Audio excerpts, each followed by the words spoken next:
Hey guys, welcome back to my channel Moumita's life and more. তোমরা সবাই কেমন আছো? আশা করছি খুব ভালো আছো। আমিও খুব ভালো আছি। তো আজকে আরও একটা ফ্রেশ ভিডিওতে তোমাদের সবাইকে জানাই স্বাগত। তো আজকে ভিডিওটা শুরু করছি। এখানে আমি কিছুটা মুগ ডাল আর মুসুর ডাল নিয়েছি, সেটাকে ভালো করে ধুয়ে নিয়েছি। তার মধ্যে এবার দিয়ে দিলাম একটা মিডিয়াম সাইজের টমেটো কুচি করা, তার মধ্যে দিয়ে দিলাম আবার হলুদ পরিমাণ মতো, আর দিয়ে দেবো কাশ্মীরি লাল লঙ্কার গুঁড়ো সামান্য, আর দিয়ে দেবো দুটো কাঁচা লঙ্কা। এবার দিয়ে দেবো স্বাদ মতো নুন, দিয়ে ভালো করে সব কিছুকে একবার মেখে নেবো। ও হ্যাঁ, আর একটা জিনিস দিতে হলো, সেটা হচ্ছে সর্ষের তেল ছাড়া কিন্তু হবে না। তো সব সর্ষের তেল দিয়ে ভালো করে আমি মাখিয়ে নিলাম, আর দিয়ে দিলাম বেশ খানিকটা জল। কিন্তু জল দেওয়ার আগে আমি কিন্তু সামান্য আদা রসুনের পেস্ট দিয়েছিলাম, যেটা ভিডিও নিতে আমি ভুলে গেছি। আর এখানে আমি গ্যাস জ্বালিয়ে নিয়েছি, গ্যাসের ওপর বসিয়ে দিলাম, আর দেখো আমার ডালটা ফুটছে। এবার আমি ভালো করে নাড়িয়ে দেবো।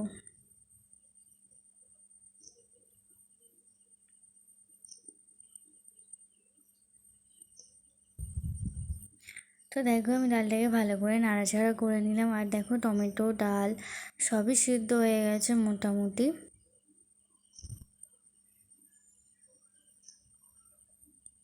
ভালো করে নাড়াচ্ছি, কারণ যাতে তলাটা না লেগে যায়। ডালটা তো সিদ্ধ হয়ে গেছে, সেই জন্য যাতে তলা না লেগে যায়, যার জন্যই ভালো করে নাড়াচাড়া করছি আর টমেটোগুলোকে ঘেঁটে দিচ্ছি। তো এবার চাপা দিয়ে রেখেছিলাম 10 মিনিটের জন্য আরও, আর সামান্য জল দিয়েছিলাম। তো এবার যেহেতু আমার ডাল টমেটো সব কিছু সিদ্ধ হয়ে গেছে, আর আগে থেকে আমি সামান্য তেঁতুল ভিজিয়ে রেখেছিলাম, সেটাকেই ভালো করে চটকে নিলাম। নিয়ে এবার তার মানে যে পাল্পটা জলে ভিজিয়ে রেখেছিলাম, পাল্পটা সেটা দিয়ে দিলাম। দিয়ে এবার আমি আরও একবার ভালো করে নাড়াচাড়া করব ডালটাকে।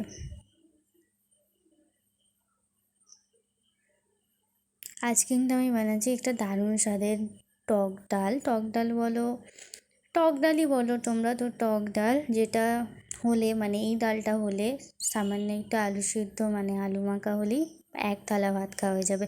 তো ওখানে আমার ডালটা যেহেতু হয়ে গেছে, তেঁতুলও মিশিয়ে নিয়েছি, তো ডালটা ফোড়নে দেওয়ার জন্য আমি এখানে একটা বাটিতে সামান্য সর্ষের তেল দিয়ে দিলাম। এবার দিয়ে দেবো কিছুটা জিরে,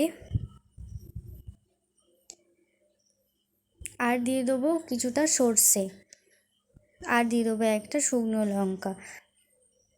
এবার দিয়ে দেবো কিছুটা কুচিয়ে রাখা রসুন, দিয়ে এবার ভালো করে সব কিছুকে একটুখানি ফ্রাই করে নেবো।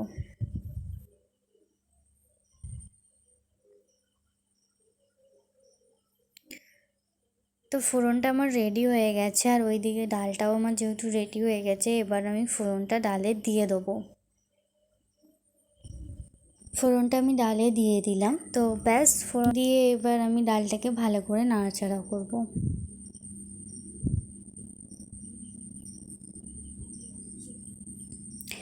ডালের সাথে ফোড়নটা আমি ভালো করে মিশিয়ে নিলাম। এবার আমি দিয়ে দেবো সব শেষে সামান্য চিনি। তো চিনি দেওয়া হয়ে গেছে, তো এবার এটাকে আমি ঢাকা দিয়ে রেখে দেবো।